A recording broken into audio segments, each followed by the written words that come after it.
السلام علیکم ورحمۃ اللہ۔ آج ہم بہت ہی اہم موضوع پہ بات کرنے جا رہے ہیں، وہ یہ ہے اسلامی معاشرے کی تشکیل کیسے ہوتی ہے۔ میں آج آپ کو بتاؤں گا چھوٹے سے قصبے سے لے کر ملک تک ہم اسلامی نظام کو کیسے نافذ کر سکتے ہیں۔ تو اس کے لیے سب سے پہلا جو قدم ہے نا، وہ ہم مسجد سے شروع کر سکتے ہیں۔ جس گروہ میں، جس معاشرے میں نماز کی پوری پابندی ہے نا، جو ایک نماز کا نظام قائم کر لیتے ہیں، وہ پھر بڑے بڑے نظام بھی قائم کر لیتے ہیں۔ اور پچھلے جتنے دور گزرے ہیں جن میں اسلامی حکومت رہی ہے نا، باقاعدہ سبھی کی نماز کے حوالے سے پابندی تھی۔ سیدنا عمر بن خطاب رضی اللہ تعالیٰ عنہ بطور گورنروں کو خط لکھتے، سب سے پہلا سوال ہی نماز کا کرتے، اور ساتھ فرماتے جس نے نماز کی حفاظت کی اس نے دین کی حفاظت کی، جس نے نماز کو ترک کیا گویا کہ اس نے پورے دین کو ہی ترک کر دیا۔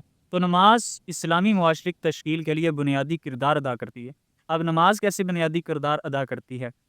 آپ دیکھیں کہ نماز میں سب سے پہلے اذان دی جاتی ہے، اور اذان میں مؤذن جو اذان دینے والا ہوتا ہے وہ فرد واحد ہوتا ہے، لیکن اس اذان کی صدا میں جو حی علی الصلاح حی علی الفلاح کی صدا لگتی ہے نا، وہ سبھی مسلمانوں کو مسجد کی طرف بلا رہی ہوتی ہے۔ یعنی یہ ایک اذان، ایک اعلان ہوتا ہے کہ سبھی مسلمان جمع ہو جاؤ۔ اور یہی اذان سے ہمیں سبق مل رہا ہے کہ اگر کوئی حق کی آواز ہو نا، حق کی، تو سبھی مسلمانوں کو مل کے اکٹھے ہو جانا چاہیے۔ لیکن آج ہمارا حال تو یہ ہے کہ آج ہم تفرقہ بازی کی زد میں ایک مسلک والا دوسرے مولوی صاحب کی بات نہیں مانے گا، اگر وہ حق کی بات بھی کہہ رہا ہے نا، تو یہ نہیں مانے گا بغض کی وجہ سے۔ اور اگر میں جناب کسی اور مسلک کو فالو کرتا ہوں، میں کسی دوسرے مولوی کی نہیں مانوں گا۔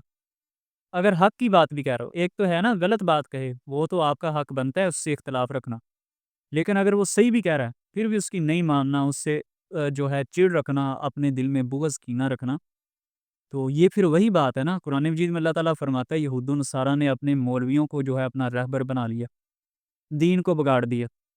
آج ہم مسلمانوں نے بھی اندھی تقلید کی ہے، اپنے مولویوں کے پیچھے چل جاتے ہیں، لیکن تفرقہ بازی کی زد میں دوسروں کا انکار کر دیتے ہیں۔ دوسری بات، جب مسلمان نماز کے لیے اکٹھے ہوتے ہیں، پھر ایک امام مسجد ان کی جماعت کرواتا ہے، اور پھر نبی رحمت صلی اللہ علیہ وسلم نے فرمایا، صحیح بخاری کی حدیث ہے کہ جب نماز کے لیے جماعت کھڑی ہو جائے نا، پھر مسلمانوں کو چاہیے صفیں ملائیں، پاؤں سے پاؤں ملے ہوں، کندھے سے کندھا ملا ہو، اور ایسے کھڑے ہوں جیسے کوئی سیسہ پلائی دیوار ہوتی ہے۔ تو یہ ایک مسلمانوں کی اتحاد کی علامت ہے۔ اور دوسری اس میں یہ سبق پایا جا رہا ہے کہ ایک ہی صف میں کھڑے ہو گئے محمود و ایاس، نہ کوئی بندہ رہا نہ کوئی بندہ نواز۔ یعنی یہ نماز کی جو جماعت ہے نا، یہ مساوات کا درس دیتی ہے، عدل کا درس دیتی ہے۔ غریب امیر کوئی فوقیت نہیں ہے جب جماعت میں کھڑے ہوتے ہیں، کسی کا کوئی اونچا مقام نہیں ہے، سبھی برابر، سبھی ایک ہی جگہ کٹھے نماز میں ہوتے ہیں۔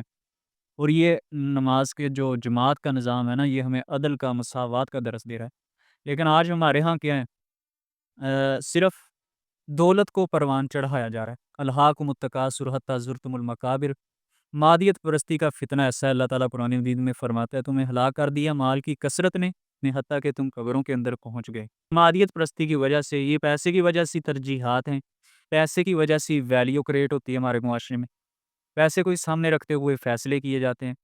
کوئی عدالتوں کا نظام دیکھ لیں، کوئی معاشرے میں غریب امیر کا جو تصادم ہے آپ دیکھ لیں، ہر طرف یعنی مسلمان جو ہے عدل و انصاف سے بالکل فارغ ہو چکا ہے۔ تیسری بات ہے پھر جماعت کروانے والا جو امام مسجد ہوتا ہے، حدیث مبارکہ میں آتا ہے کہ قوم کا امام وہی ہوگا جس کے پاس قرآن مجید کا علم زیادہ ہے، اور اس کے بعد پھر وہ ہوگا جس کے پاس حدیث کا علم زیادہ ہے۔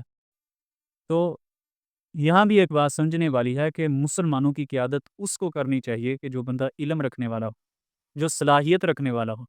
اور نبی رحمت صلی اللہ علیہ وسلم نے یہاں ایک بات بتائی تھی، قیامت کے نزدیک ایسا وقت آئے گا کہ ان کو حکومت دے دی جائے گی جو نااہل لوگ ہوں گے۔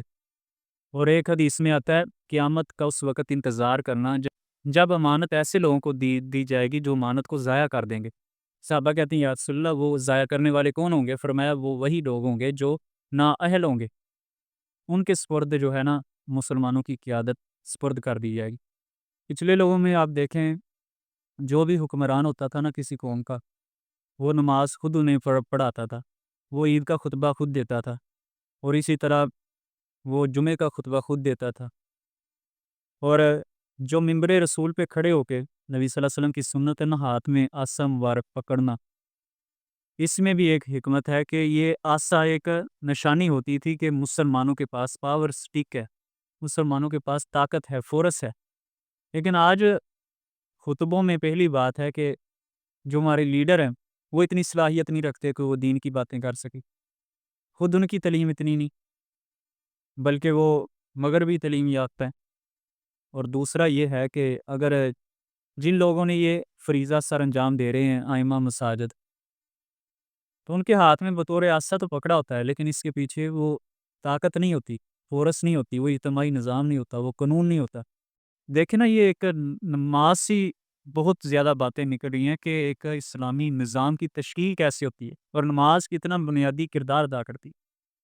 اور پھر اس کے بعد آپ دیکھ لیں کہ ایک امام مسجد ہوتا ہے، جیسے سجدہ کرتا ہے اس کے پیچھے اس کی قوم والے سجدہ کرتے ہیں، اور سبھی مل کے سجدہ کرتے ہیں، ورکعوا مع الراکعین، رکوع بھی اکٹھے کرتے ہیں اور سجدہ بھی اکٹھے کرتے ہیں۔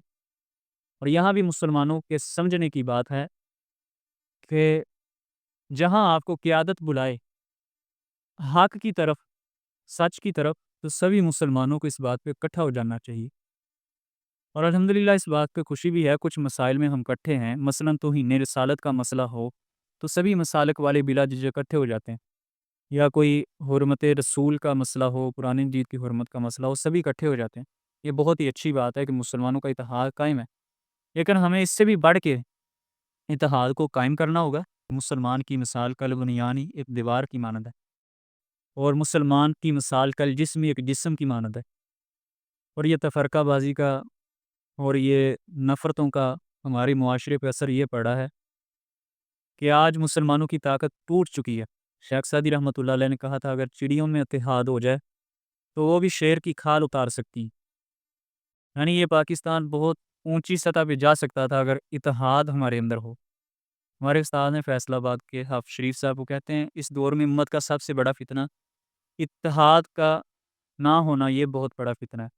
پہلے یہ ہوتا تھا ایک دوسرے کی مساجد میں چلے جاتے تھے، مولوی اکٹھے ہو کے دوسرے مسالک والوں کے ساتھ میٹنگیں کرتے تھے معاملات کے حوالے سے، اور اب دور ایسا آ چکا ہے کہ ایک دوسرے کی مسجدوں میں جانے سے بھی رہی، اور بعض لوگوں میں شدت پسندی اس طرح ہے کہ مسجد کے باہر لکھا ہوتا ہے کہ اس مسجد میں فلاں مسلک والے کا داخلہ منع ہے۔